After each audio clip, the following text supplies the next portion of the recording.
안녕하세요. 9시 배대 은혜의 시간입니다. 하나님께서 한 주를 우리에게 선물로 주셨는데요.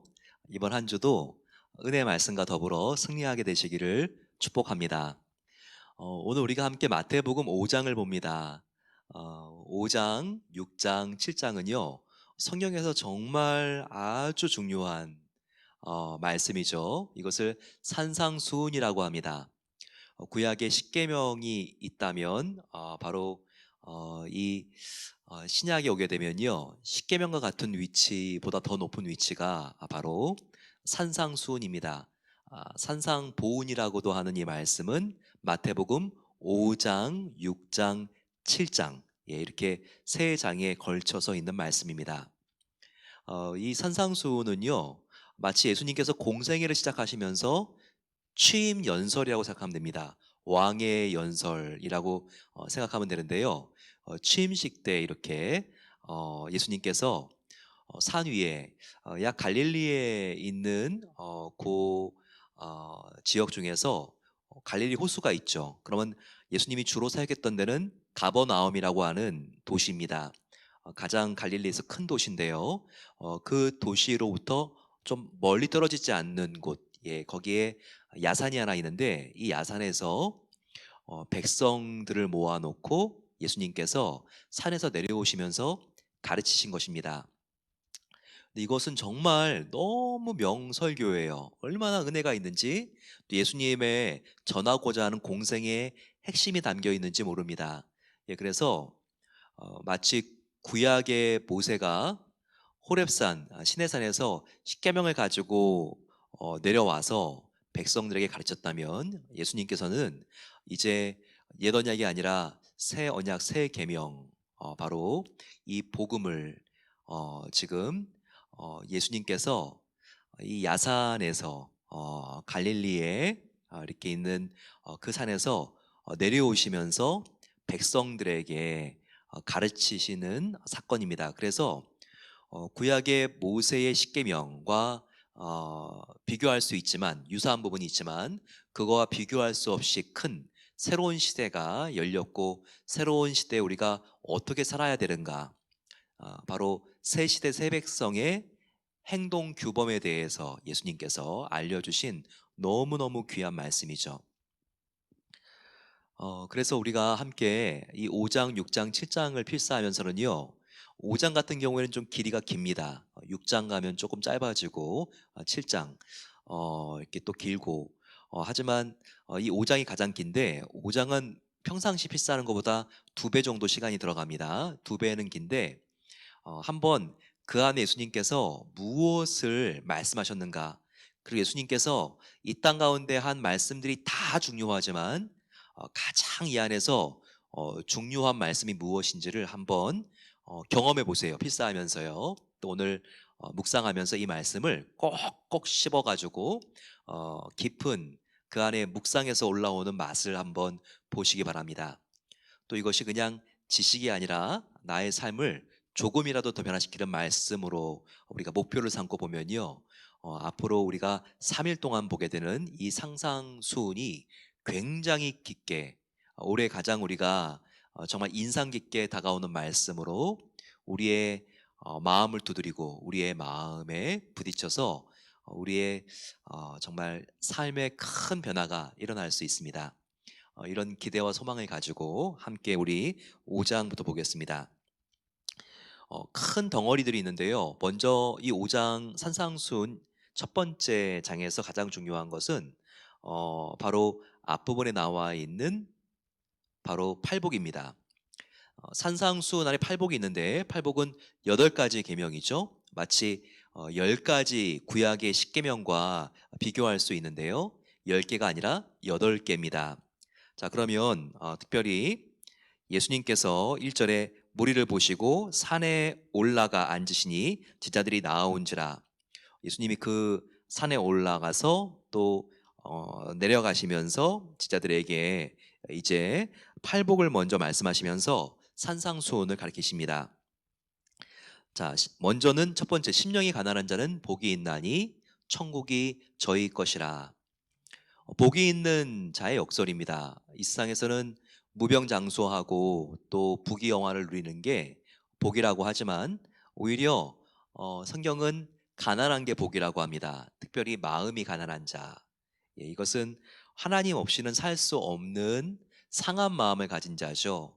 하지만 그 사람은 하나님 없이는 살 수 없기 때문에 항상 이 세상의 모든 것보다 크신 하나님이 그 마음 속에 있는 부자입니다. 예, 그래서 영적인 부자가 복이 있다 이 말씀이죠. 두 번째, 애통하는 자는 복이 있나니 그들이 위로를 받을 것이며. 4절, 우는 자라고 했습니다. 복이 있나니 하나님께서 그들을 위로해 주신다. 5절에 온유한 자는 복이 있나니 그들이 땅을 기업으로 받을 것이며. 이것은 뭐 이렇게 이 세상에 비싼 노른자 땅 다 온유한 자는 사게 된다 그런 말이 아닙니다. 온유한 자는 관계에서 온유한 거죠. 그래서 그 사람은 어디든지 가도 사랑받고 환영받습니다. 네. 하지만 온유하지 않은 자는 적이 많죠. 갈 수 없는 곳이 많아요. 예, 그래서 온유한 자는 관계에서 모든 사람들과 어울릴 수 있고 환영받기 때문에 갈 수 있는 곳이 많다는 차원에서 땅이 넓고 땅을 기업으로 받을 것이라는 것입니다. 그리고 이제 심령이 가난한 자, 애통한 자, 그리고 온유한 자 있죠. 네 번째는요, 의에 줄이고 목마른 자입니다. 정의에 목마른 자, 바로 그는 배부를 것이라고 말하고 있습니다. 하나님이 의로운 자의 그 마음의 빈 공간과 목마름을 채워주신다는 것이죠. 그분이 바로 공의의 하나님이시기 때문입니다. 이제 다섯 번째, 긍휼히 여기는 자는, 긍휼히 누군가를 여기는 자는 복이 있나니 긍휼히 여김을 받을 것이며. 누군가를 사랑하고 자비를 베풀면 부메랑 같이 돌아옵니다. 예, 그래서 우리가 누구를 불쌍히 여긴 만큼 또한 우리도 어려울 때 불쌍히 여김을 하나님과 이웃으로부터 받을 것입니다. 또 마음이 청결한 자는 복이 있나니 저가 하나님을 볼 것이며. 죄로부터 구별되고 하나님을 닮아 거룩한 자는 하나님과 함께 교제할 수 있기 때문에 남들이 보지 못하는 하나님의 계획을, 하나님의 성품을 맛볼 수가 있습니다. 자, 화평케 하는 자는 복이 있나니 이는 하나님의 아들이라 일컬음을 받을 것이며. 하나님의 아들, 바로 그의 이름은 Prince of Peace, 바로 평화의 아들이죠. 우리가 분쟁이 있는 곳이나 다툼이 있는 곳에 중재와 화해자가 되면요, 하나님의 자녀인 게 틀림이 없군요. 이렇게 평화의 하나님을 닮은 자라고, 자녀는 부모 닮게 돼 있잖아요. 평화의 하나님을 닮은 자기 때문에 이렇게 당신이 가는 곳마다 분쟁은, 싸움은, 다툼은 이제 쉬게 되고 이렇게 화평이 임하는군요. 이런 칭찬을 받게 된다는 것입니다. 마지막으로 의를 위하여 박해를 받는 자는 복이 있나니 바로 천국이 그들의 것임이라라고 말하고 있습니다. 이 땅에도 복음, 의를 위해서 박해를 받는 사람들이 있습니다. 저 중국의 지하 교회에서, 또 북한의 강제 수용소에서, 또 중동의 무슬림 지역에서. 하지만 우리가 이 비진리와 타협하지 않고 예수님의 의 복음을 위해서 핍박을 받고 순교하는 자, 바로 그는 하나님께서 천국이 저희 것들이고 그리고 선지자들의 상을 받는다고 말씀해 주셨습니다. 그렇기 때문에 기뻐하고 즐거워하라. 오히려 우리가 이렇게 심령이 가난하고 또 의에 줄이고 또 우리가 누군가를 긍휼히 여기고 마음이 청결하고 화평케 하고 의를 위하여 박해를 받는다면 이 땅에서는 고단하고 힘든 삶을 살 수 있지만 기뻐하고 즐거워하라. 이 땅과는 길이가 비교가 되지 않는 영원한 천국에서 하나님께서 너희를 상 주시고 축복하리라라고 말씀하고 있는 것입니다. 예수님께서 이렇게 팔복에 대한 말씀을 마치신 다음에는 또 산상수훈에서 두 번째로 설교하신 부분은요, 우리 성도들의 정체성입니다. 너희는 빛과 소금이라. 그러니 빛과 소금답게 행하라 라고 말하고 있습니다. 13절, 너희는 세상의 소금이니 소금이 만일 그 맛을 잃으면 무엇으로 짜게 하리요? 후에는 아무 쓸데없어 다만 밖에 벌어져 사람에게 밟힐 뿐이니라 라고 말하고 있습니다. 자, 우리의 정체성은 salt, 소금입니다. 소금은요, 침투력이 있어요. 그래서 음식 속으로 쏙쏙 들어가서 그 맛을 짜게 하죠. 맛을 짜게 할 수 없는 소금은 이것은 아무 소용이 없습니다. 소금의 역할을 본분을 다하지 못하는 거죠. 소금 쳤는데 맛이 뭐 하나도 안 나오거나 아니면 단맛이 나오거나 그러면 어떻게 하겠어요? 소금은 맛 때문에 존재하는 거 아니에요? 그쵸? 그것처럼 우리도요, 이 세상에서 하나님의 자녀로 부름받았으면 이 세상 바깥으로 나가는 것이 아니라 음식 속으로 들어가는 것처럼 세상 속으로 들어가야 합니다. 하지만 이 세상의 맛으로 변질되는 것이 아니라 그 들어가기 전에 소금의 맛을 그대로 유지하고 하나님의 자녀된 삶을 그대로 유지하고 이 세상 속에서 하나님의 공의와 사랑을 그대로 우리의 말과 행동으로 나타내야 된다는 거예요. 또 하나의 정체성이 있습니다. 그것은 바로 빛이라는 것이죠. 빛. 14절입니다. 너희는 세상의 빛이라. 산 위에 있는 동네가 숨기지 못할 것이요. 사람이 등불을 켜서 말 아래 두지 아니하고 등경 위에 두나니 이러므로 집안의 모든 사람에게 비치느니라. 자, 빛을 우리가 생각해 보세요.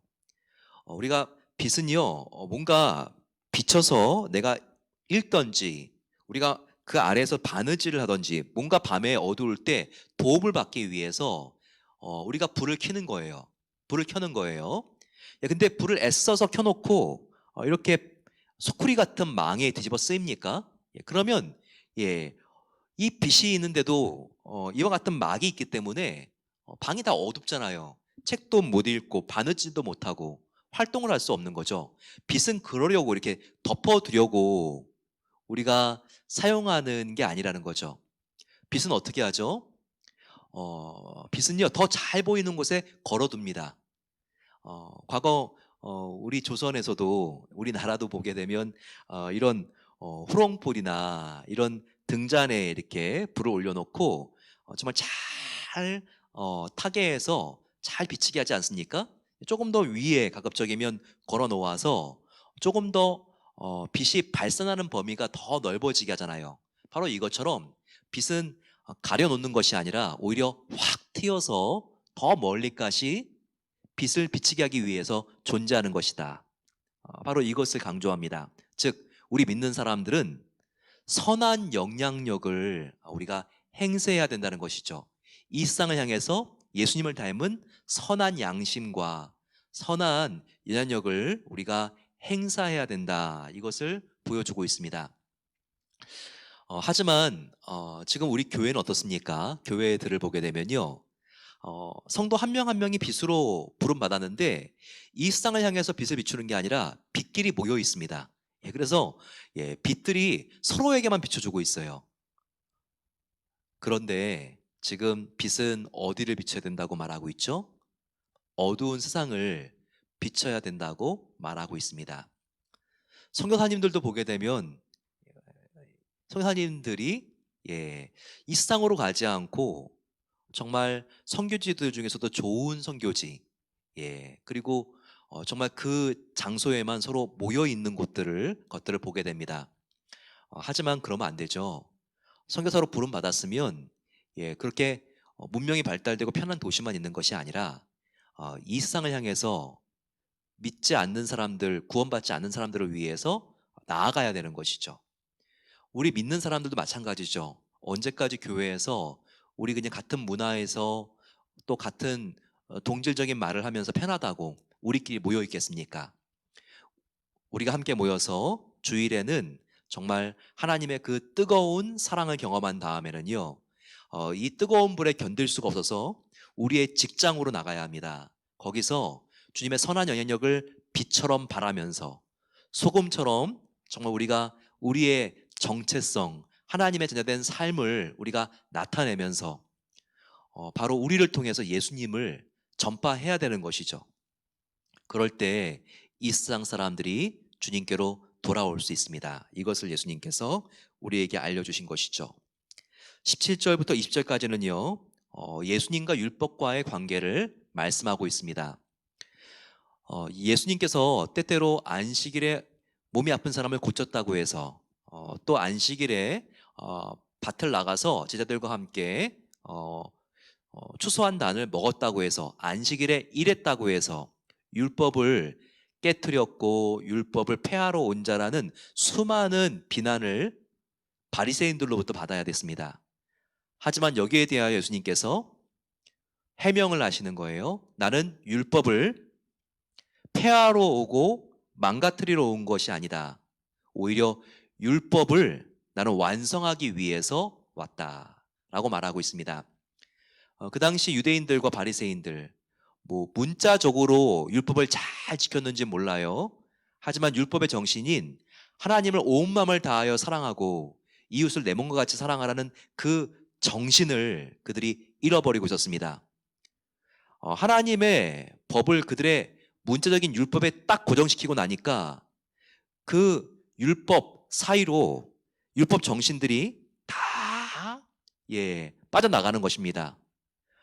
그들은 바로 율법을 문자로 지키려고 했다가 그 안에 정신을 잃어버렸기 때문에 바로 율법의 정신을 지키라고 내가 말하고 율법의 정신을 지키고 있는 나 예수는 율법을 망가뜨리러 온 자가 아니라 완성하러 왔다. 이것을 강조하고 있죠.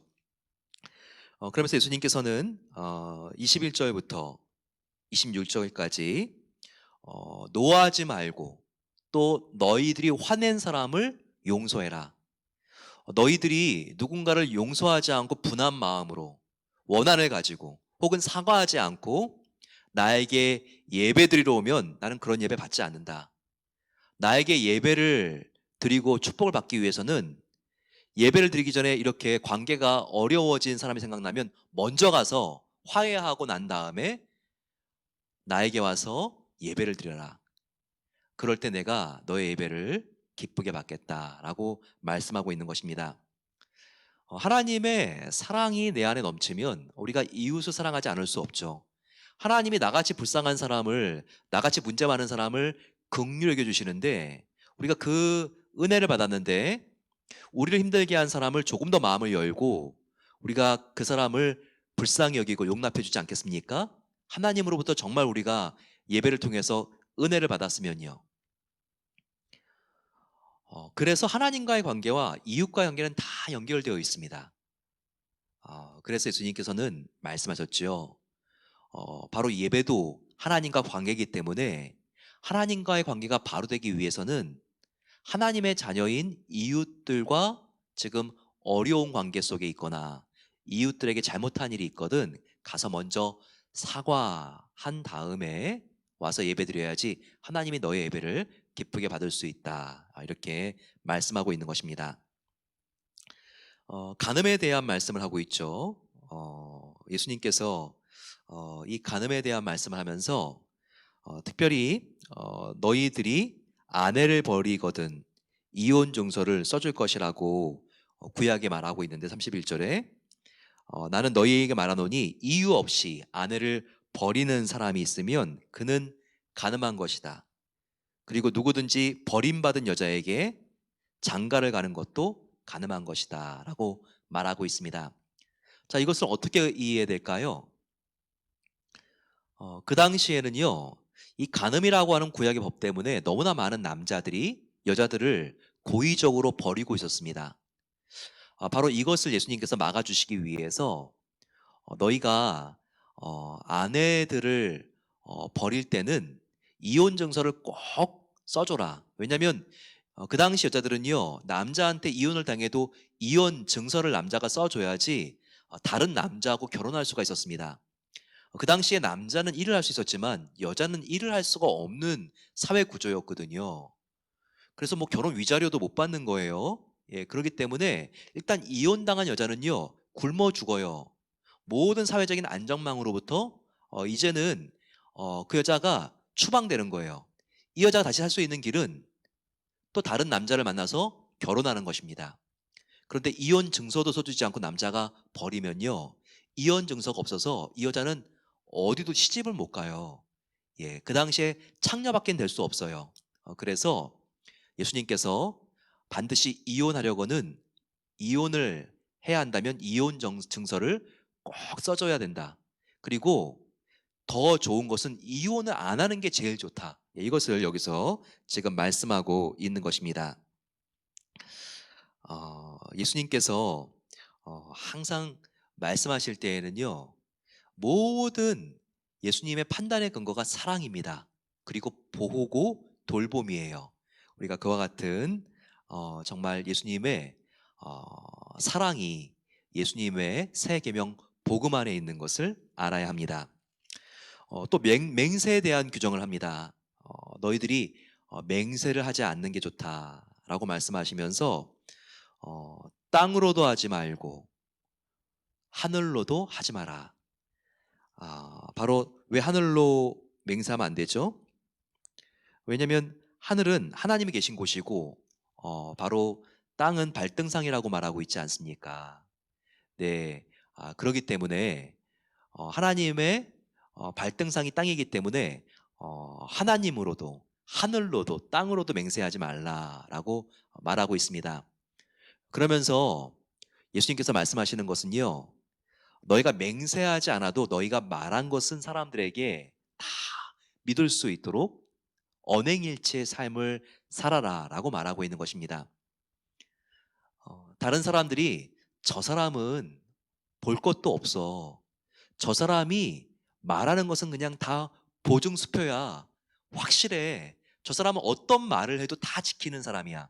예, 그러면 그 사람 맹세할 필요 있을까요? 맹세할 필요가 없죠. 이렇게 하나님께 속한 사람은 정말 그 말에 있어서 신의가 있고 약속을 꼭 지켜야 된다. 약속을 꼭 지켜야 된다. 이것이 바로 맹세하지 말라라고 하는 바로 이 예수님의 말씀의 뜻인 것입니다. 그리고 악한 자를 대적하지 말라라고 말하고 있죠. 어, 정말 악을 악으로 갚지 말고 너희가 악으로 피해를 당해도 선으로 갚아라라고 하는 말입니다. 그래서 너희를 악한 자가 오른뺨을 치면 왼뺨도 대줘라.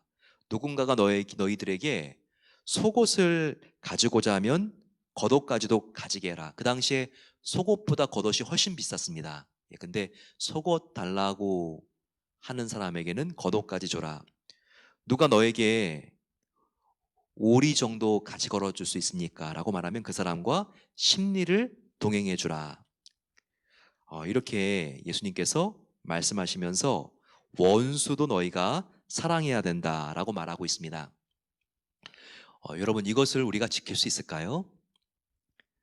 정말 나를 힘들게 한 사람이 와서 이번에도 나의 뺨을 탁 쳤는데 왼뺨도 치라고 이렇게 돌려댈 수 있을까요? 우리의 자연인으로서의 근성을 생각해 본다면 우리도 탁 때리겠죠. 또 오리를 간다고 이렇게 부탁을 해오면 심리 가주겠습니까? 간밤에 이렇게 부탁을 해오는 사람이 있으면요, 또 한 번도 아니고 계속 이런 부탁들을 한다 그러면 어떻게 하시겠어요? 그래서 예수님의 이 산상보호는요, 우리의 힘으로 지킬 수 없다는 것을 결국 예수님은 고백하게 하시는 것입니다. 산상수훈의 6장, 7장으로 가보세요.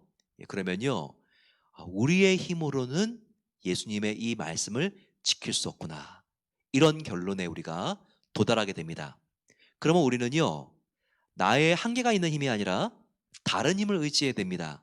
다른 힘을 의지해야지 이 말씀을 지킬 수 있어요. 그래서 결국 산상수훈은 성령님께 나오기를, 나의 힘으로는 이 말씀을 지키는데 한계가 있기 때문에 성령님께, 하나님께 나오기를 지금 우리에게 유도하고 있는 말씀인 것을 기억해야 합니다. 여러분, 오늘 우리가 읽고 필사할 때 나는 못하겠습니다. 펜 던지면서 이렇게 예수님 믿는 게 힘든 거라면 나는 안 됩니다. 근데 여러분, 그게 예수님께서 의도하신 겁니다. 그래, 너의 힘으로는 안 되는 거 알았지? 그렇기 때문에 나의 백성, 바로 하나님의 나라 새 백성이 되기 위해서는 이제 너의 힘을 다 비우고 나를 의지해라. 내가 너에게 준 성령님을 붙들고 나갈 때 너는 내가 명한 이 법을 억지로가 아니라 즐거워하며, 또 지킬 능력도 없는데 지키려는 척하면서 위선적으로 바리새인들과 같이 지키는 것이 아니라 나의 성령의 능력으로 너는 이것을 지킬 수 있는 힘이 생긴다. 나를 붙들고 이 계명을 나와 함께 지켜나갔을 때 너는 하나님, 나의 뜻을 이루는 바로 새 나라 새 백성이 된다라고 말씀하는 것입니다. 산상수훈, 바로 예수님 믿고 구원받은 사람들의 새로운 생활 규범입니다. 그것은 성령님을 의지할 때 지킬 수 있는 법이라는 것이 과거의 옛 계명, 구약과 다른 것입니다. 우리가 성령님을 의지해서 사랑의 사람이 되게 해달라고 같이 우리 마음을 모아서 이 시간 주여 함께 부르고 기도하겠습니다. 주여, 사랑의 아버지 하나님 감사합니다. 오늘 아버지 하나님께서 산상수훈을 통하여 우리가 어떻게 살아야 될지 하나님께서 새로운 기준을 보여주시니 감사합니다. 아버지, 날마다 나의 힘과 의지가 아니라 주님이 주시는 힘으로, 성령님이 주시는 권능으로 아버지, 우리가 주님의 뜻을 따라 행할 수 있도록 도와주시기를 기도합니다. 아버지 하나님, 하나님의 정말 그 비전이 아버지 하나님, 나의 정말 하나님께서 원하시는 정말 소원이 되기 원합니다. 아버지 하나님, 주님이 주시는 권능으로 나의 능력이 덮이기를 소망합니다. 날마다 주님, 예수님과 함께 동행하기를 소망하오니 하나님을 의지하여 정말 우리가 주님을 기뻐하는 자가 될 수 있기를 기도합니다. 아버지, 세상 사람들이 원하는 성공이 복이 아니라 하나님께서 기뻐하시는 주님 그 팔복의 성품이 우리 마음속에 가득해서 우리가 주님을 닮아가는 것이 복이 되기를 소망합니다. 애통하게 하시고 온유하게 하시고 의에 굶주리게 하여 주시고 긍휼히 수 있는 마음을 주시고 마음이 청결해질 수 있도록 도와주시고 화평케 하는 자가 되게 하시고 아버지, 박해를 받더라도 우리가 타협하지 않고 의를 붙들고 나가는 자들이 되기를 소망합니다. 아버지, 내 안에 예수님의 감정이 있게 없어서 우리가 받은 대로 인간부로 우리가 안갚음하는 것이 아니라 아버지, 악을 우리가 정말 우리 마음속에 상처를 받았다 할지라도 우리가 사랑으로 아버지 반응하기를 기도합니다. 아버지 하나님, 우리가 정말 하나님의 사랑을 얼마나 십자가에서 받았는지를 생각하게 하셔주시고 그 십자가의 사랑으로 우리 주위에 있는 사람들을 품으며 나를 정말 힘들게 한 사람도 아버지 하나님 마음을 열고 정말 아버지 그를 품을 수 있는 아버지 우리 마음속에 사랑이 가득할 수 있도록 아버지 우리 마음속에 사랑의 원자탄이신 예수님이 가득 거하심으로 그 주님을 의지하여 행함으로 아버지 우리 주위에 있는 사람들을 우리가 아버지 하나님 품을 수 있도록 우리 아버지 신앙의 성숙이 일어나게 하여 주시고 아버지, 우리가 더 주님의 사랑을 닮아가기를 소망합니다. 예수님 믿는 사람이라고 말만 하면서 아버지, 우리의 성격과 우리의 행함이 변하지 않도록 도와주시고 아버지, 우리가 정말 이 가을에 예수님을 닮기를 소망합니다. 더 사랑의 사람이 되고 아버지, 더 욕심을 내려놓고 더 예수님을 따라 아버지 하나님 긍휼히 여기는 사람이 되길 소망하오니 그렇게 아버지 우리의 마음을 주님의 사랑과 주님의 자비와 주님의 온유함과 주님의 겸손함으로 채워주시기를 기도합니다. 아버지, 은혜를 베풀어 주시옵소서. 우리 함께 정말 힘들고 어려운 일들, 나를 불안에 떨게 하는 도전들과 문제가 있습니까? 그럴 때 밤에는 불기둥으로 낮에는 구름기둥으로 지켜주시는 그 주님 안에서 아버지 하나님, 내가 평안을 누리게 하여 주시고 날마다 말씀을 붙잡고 전심으로 따름으로 아버지 하나님, 정말 내가 하나님 기뻐하는 뜻을 이루는 자가 되길 소망합니다. 그럴 때 아버지, 이런 풍랑 속에서도 우리를 건져주실 주님을 믿고 나아갑니다. 우리 같이 이런 기도 제목 올려드리며 주여 함께 부르기도 하겠습니다. 주여, 아버지 하나님, 우리가 주일마다 정말 하나님 앞에 어떻게 우리가 염려를 떨쳐버리고 하나님 안에 평안을 누릴 수 있는지를 우리가 배우고 있습니다. 아버지 하나님, 정말 불안에 떨게 하는 문제가 있다 할지라도 그 문제에 무릎 꿇지 않기를 원합니다. 날마다 밤에는 푸른 기둥으로, 낮에는 아버지 구름 기둥으로 지키시는 그 하나님, 아버지 하나님 믿게 하여 주시고, 아버지 낮이나 밤이나 아버지 하나님 붙잡고, 아버지 하나님 우리가 정말 담대함을 얻고 아버지 사람을 두려워하는 것이 아니라 하나님을 기뻐하며 나아갈 수 있기를 기도합니다. 아버지 하나님, 주님의 말씀은 생명입니다. 하나님 말씀에 더욱더 우리가 순종할 때 우리의 아버지 내면이 생명의 에너지로 가득 찰 수 있도록 도와주시고, 우리 마음속에 메마르고 정말 죽고 싶고 마음이 아버지 하나님 너무나 힘들고 어려운 우리 모든 아버지 하나님 성도님들이 계시다면 하나님께서 빛으로 임해 주시고 주님의 생명의 말씀으로 그 마음을 충만하게 채워주시기를 기도합니다. 그래서 아버지 하나님, 하루하루 주님의 말씀을 붙들고 순종의 삶을 살아갈 때 기쁨과 감사와 능력이 아버지 우리 성도님들의 삶을 다스리게 해주시고 그 능력으로 승리할 수 있도록 하나님께서 함께해 주시고 은혜를 베풀어 주시옵소서. 사랑의 아버지 하나님, 오늘 우리를 산상수훈의 말씀으로 불러주시고 팔복의 말씀과 우리가 또한 하나님 나라의 새 백성이 된다면 사랑의 삶을 살아야 된다는 것을 알게 하시니 감사합니다. 아버지, 주님은 사랑이십니다. 주님께 속한 자고 주님 안에 거듭난 자라면 우리도 아버지 하나님 사랑의 삶을 살기를 소망하오니 우리를 변화시켜 주시옵소서. 아버지, 우리의 정말 본능으로는 하나님 앞에 선한 삶, 착한 삶, 아버지 다른 사람들을 긍휼히 여기는 삶을 살 수 없습니다. 아버지, 우리가 하나님께 십자가에서 어떤 은혜를 입었는지를 기억하게 하옵소서. 십자가를 바라보게 하시고 성령님을 붙잡고 날마다 아버지 우리가 주님께 순종함으로 주님의 사랑의 법을 이루어 나갈 수 있도록 우리를 변화시켜 주시기를 기도합니다. 주님 안에 있게 하시고 주님의 사랑 안에 거할 수 있도록 도와주셔서 우리 마음속에 있는 모든 어려움이 사라지게 하여 주시고, 우리 마음속에 정말 쓴뿌리와 미움과 증오가 있다면 예수님의 사랑이 우리 마음속에 충만하게 채워주심으로 아버지 그 어두운 그림자로부터 벗어나고 우리가 자유함을 입을 수 있도록, 그래서 아버지 하나님 주님께 받은 그 사랑을 흘려보낼 수 있도록 하나님께서 우리를 충만하게 덮어주시고 변화시켜 주시옵소서. 이제는 우리 주 예수 그리스도의 은혜와 독자들도 아낌없이 우리를 위하여 내어주신 하나님 아버지의 사랑하심과 성령 하나님의 감화 인도 교통 충만하게 채워주심이 주님께 모든 것을 맡기며 내가 성령을 따라 행할 때 하나님께서 부탁하신 바로 그 생명의 복음을 내가 누리며 지킬 줄로 믿고 나아갑니다 고백하는 모든 하나님의 성도님들 위해 이제로부터 영원까지 함께 계시기를 축원하옵나이다. 아멘. 하나님 함께 하십니다. 그 주님과 함께 동행하시고 우리 말씀으로 승리하여 내일 다시 만나겠습니다.